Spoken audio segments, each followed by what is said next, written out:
আমার নবী রাস্তা দিয়ে হেঁটে যায়, আমার নবীকে উট পর্যন্ত সালাম দেয়। আল্লাহু আকবার।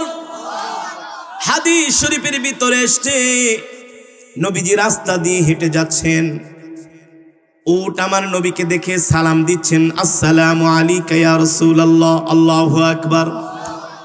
রাহমাতুল লিল আলামিন বলে, হে উট, তুমি আমাকে সালাম দিলা, কারণটা কি? উট বলে, আপনি তো শুধু মানুষের নবী না, আপনি আমারও নবী।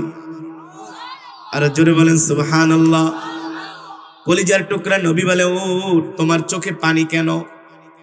উট বলে, রাহমাতুল লিল আলামিন, আপনি তো এমন এক নবী, আমার মনের দুঃখটা আপনার কাছে খুলে বলতে চাই। দুনিয়ার কোনো মানুষ আমার মনের ভাষা বুঝবে না, আমার মনের কথাও বুঝবে না, কিন্তু আপনি আমার নবী, আপনার কাছে আমি আমার মনের কথাটা বলতে চাই।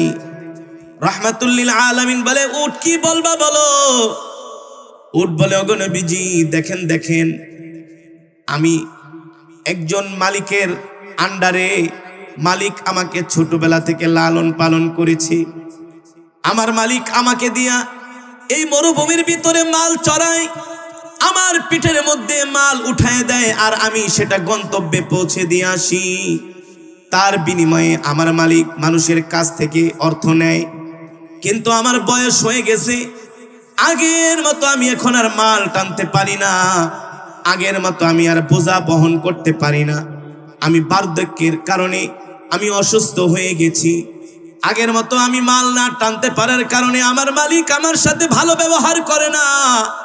শুধু ভালো ব্যবহারই না, আমার মালিক আমাকে আগের মতো খাবারও দেয় না, আমার পরিচর্যা করে না, আমার যত্ন নেয় না। আল্লাহর পয়গম্বর বলে, তাই নাকি? বলে, হ্যাঁ।